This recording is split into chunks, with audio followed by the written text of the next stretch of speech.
अस्सलाम वालेकुम तमाम अवाम को। उत्तर और दक्षिण के सभी हमारे इमाम के जो मैंने साथ में उनके काम किया है, 5 साल तक उनके साथ में मैंने रात और दिन उनके साथ में रह के जो भी अवाम की खिदमत करना था मुझे, मैं अल्हम्दुलिल्लाह उनके साथ में रह के पूरी खिदमत किया हूँ। लॉकडाउन से लेकर दवाखाना, पुलिस स्टेशन, हर मसले मसाइल के ऊपर अवाम के बीच में रह चुका हूँ मैं। मुझे कहीं ना कहीं हमारी पार्टी के कुछ लोगों ने कोई गैस के सिलेंडर को चलाया, कुछ चाबी को चलाया, और कुछ बोले तो और बहुत सारी चीज़ें करे। उसके बावजूद भी हमने पार्टी के सामने ये बात रखे थे, और पार्टी के सामने बात रखने के बावजूद भी मैंने हैदराबाद के अंदर हमारी गुलपोशी करने के बाद वहाँ पर भी बताया है कि पार्टी के अंदर ऐसा ऐसा हुआ है। और मैंने बोला अल्लाह ताला इनको हिदायत दे देना, ये मुनाफिकन को, कि जो मजलिस को ख़त्म करने को आए वाले हैं। तो वो बात उन्होंने समझे नहीं समझे मुझे पता नहीं, फिर भी मैंने उनसे वादा किया था।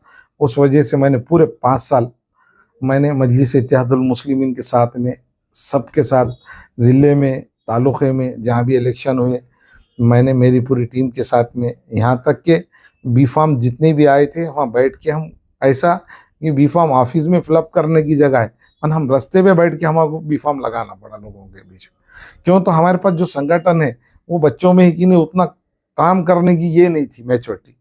हम जब से काम को लगे, कहीं ना कहीं जमात को फायदा पहुंचना बोल के हम काम कर रहे थे।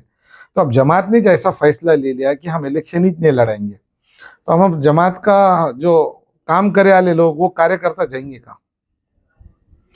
पार्टी के साथ कार्यकर्ता कब तक रहे थे कि भाई हमारा आगे इलेक्शन लड़ना है, हमको महापालिका, नगर पालिका, पंचायत समिति, जिला परिषद, जो जगह अपना मिल सकता हम वो जगह इलेक्शन लड़ेंगे। आज विधानसभा हमें लड़ना जरूरी था, पर हमको ऐसा लगा कि हमारे पास 2 जगह और मांगने वाले 3 जगह हो गए थे। तो फिर भी मैंने एक बीच का रास्ता ये निकाला था, भाई आपस में अपन ये मत करो, और पार्टी का फायदा होने के लिए मैं अपने तौर पे मैं अपनी पीछे हो जाता हूँ, आप दोनों में से किसी को उत्तर और किसी को दक्षिण दे दो बोला। और ये सवाल आप हमारे पार्टी के जो कायद है उनसे भी पूछ सकते। ये मैंने क्यों किया? क्योंकि भाई जब कोई पार्टी में रहते तो अपने में ये जज्बा रहना कि अपन कुर्बानी उनके लिए देने का। अगर पार्टी कामयाब होंगी तो हम कामयाब होंगे। आज माहौल इतना अच्छा था कि हम लड़ सकते थे, पर किसी कारण पार्टी ने वो फैसले को नज़रअंदाज कर दी।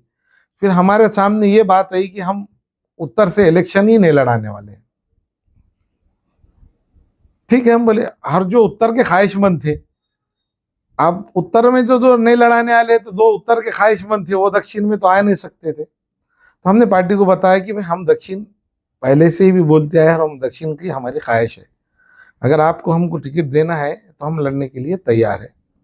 सीधी सीधी एकदम क्लियर कट बात हमने उनको बोला। उन्होंने हमको बाद में उसका रिप्लाई दिए। उस रिप्लाई देने के बाद में हमको ऐसा लगा कि कहीं ना कहीं पार्टी के अंदर कुछ लोग हैं जो क़यादत को, असदुद्दीन अवैसी साहब को मिसगाइड करते हुए वो पार्टी का हमारा फैसला बदल चुका है। बदलने के बाद में हालात ये थे, जिसके भी फेवर में जो फैसला गया, उन्होंने 3 महीने पहले से गैस के सिलेंडर के तौर पे उनकी पूरी टीम, उनके कार्यकर्ता, आलिम दीन, सबको उन्होंने जा जाके बोल रहे थे कि अब की बार हम इनका काम करने वाले। फिर सडनली उन्होंने उम्मीदवार बोल के आए, तो हमको थोड़ा ये लगा कि भाई कहीं ना कहीं ये बड़े प्लानिंग है, और महाविकास आघाड़ी को हराने की इनकी पूरी तैयारी दिख रही है। वो वजह से हमको ऐसा लगा ये गैस के सिलेंडर में भी किसी का फील्ड भरे जा रहा है, और हाँ, मजलिस के भी उम्मीदवार को कौन सी पार्टी चला रही है नांदेड़ के अंदर। आप हर छोटे से बच्चे को पूछे तो उन्होंने बोल देते कि ये इसको शिंदे है, और एक को बोले तो फडणवीस है। अब दोनों तीनों के बीच में हमारे वोट डिवाइडेशन होंगे। मुझे ऐसा लगा कि ये टाइम पे जो भी मेरे वोट बैंक है, जो मैं काम करे वाला हूँ और जो मेरे को चाहने वाले, सबकी राय लिया। उन्होंने बोले कि भाई आप सीधा सीधा मजलिस इत्तेहादुल मुस्लिमीन को छोड़ दो और कांग्रेस के अंदर शमूलियत लो, और कांग्रेस के हमारे एक भाई अब्दुल सत्तार साहब को जो टिकट दिया गया है उनके लिए पूरे मुसलमानों से आह्वान करो, उनको कामयाब करो। और दक्षिण में 17 दिन पहले जिस तरीके से मैं गया था उस तरीके से मोहन राव अंबाडी भी आए थे। हम दोनों ने इलेक्शन लड़े, उन्होंने इलेक्शन जीत गए, हम इलेक्शन हार गए। हारने की वजह अवाम में सबको पता है, क्योंकि हमारी पार्टी के चंदर गद्दार हमारे साथ में थे और हमको समझ में नहीं आया। हम कम वक्त होते हुए हम इलेक्शन को हासिल नहीं करे थे, पर आप हमारी पूरी तैयारी के साथ हम करने वाले थे, पर हालात बदल गए।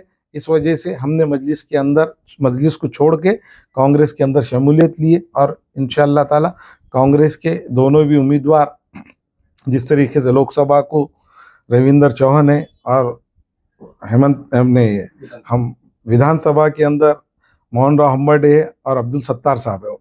मोहन हम्बर्डे दक्षिण से और सत्तार साहब उत्तर से, वो दोनों को भी हम कामयाब करने के लिए मेरी जो बात सुन रहे हैं और तमाम भाइयों से गुजारिश है, बहनों से गुजारिश है, मैं जितने लोगों के काम में आया कौन से भी माध्यम से, वो जो मैंने उसकी जो पब्लिसिटी नहीं करा, लोगों के तक मैं पहुंचा, वो जो लोग मेरी आवाज़ सुन रहे हैं वो तमाम लोग आज का ये फैसला रखो कि कांग्रेस को 3 की 3 वोट देना है आपको।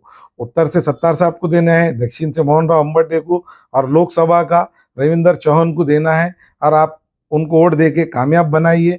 आने वाले दिनों में हम जो भी आपके लिए काम कर सकते हैं आगे भी काम करेंगे, और इंशाअल्लाह ताला हम मजलिस छोड़कर अब एमआईएम के अंदर, एमआईएम में हमारा कुछ नहीं है, और जो एमआईएम के कार्यकर्ता है जो मेरे साथ आना चाहते हैं आने वाले दिनों में, मैंने उनको भी बात करके रखा, बड़े पैमाने पे उनका भी बड़ा प्रवेश करने वाले हैं।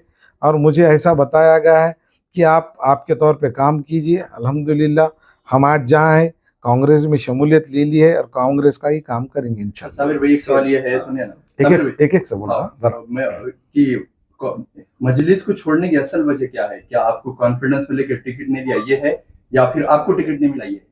नहीं, मैंने तो टिकट मेरे लिए मैंने टिकट का जब बताए थे मेरे को 5 साल पहले से कि आपका टिकट है, आपको इलेक्शन लड़ना है, तो अब मेरे को वो बात पे तो मैं ही रहूँगा ना। फिर मैंने बताया उनको कि भाई उत्तर दक्षिण का 3 लोग हैं और 3 लोगों में किसी 2 जनों का टिकट होता तो मैं अपने तौर पे मैं पीछे हट गया था ना, नहीं तो मैं पीछे नहीं हटता था, मेरे को लड़ना था। मेरी तो पूरी तैयारी है, 150 बूथों के ऊपर मेरे पूरे महीने यादी में कितने लोग मुस्लिम, कितने कार्यकर्ता, हर चीज़ है मेरे पास। अभी बोले तो मैं पूरा डाटा आपको देता हूँ। मेरी पूरी तैयारी थी, पर मैंने ये सोचा कि मजलिस के अंदर एक ही लोग इधर से उधर जा रहे, उधर से इधर जा रहे, तो मेरे को ऐसा लगा कि भाई पार्टी के अंदर कोई हमारी बात सुनने वाला नहीं है और कोई मतलब का भी नहीं दिखा हमको, हम इसलिए छोड़ दिया मजलिस को। असद साहब के ताल्लुक से सवाल है कि क्या वाकई में एमआईएम में जमहूरियत है क्या? क्या वहाँ पे सुनी जाती बात कार्यकर्ताओं की, लीडरों की, इस पे अमल होता? नहीं होता।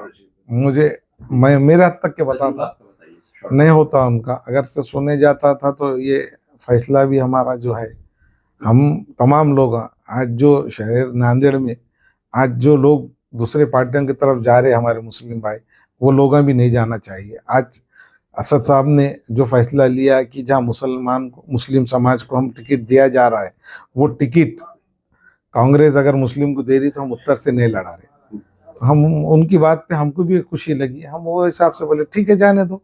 अब दक्षिण की बात है तो दक्षिण का जो टिकट होना चाहिए था वो लोगों में बात नहीं आई। मजलिस के रवैये से फिरोज लाला भी नाराज है क्या? पार्टी भी अब फिरोज लाला को अगर आप पूछे तो बेहतर उन्होंने उसका जवाब देंगे। अभी मेरी बारी है, मैं मेरी जवाब देने के लिए बैठा हूँ। जी भाई, आपके साथी जिम्मेदारान भी शामिल हो गए? हाँ है ना, मेरे साथ ये आए, बहुत सारे लोग आए और आने वाले दिनों में और शमूलियत लेने वाले हैं और इसमें जुड़ने वाले कांग्रेस में सभी।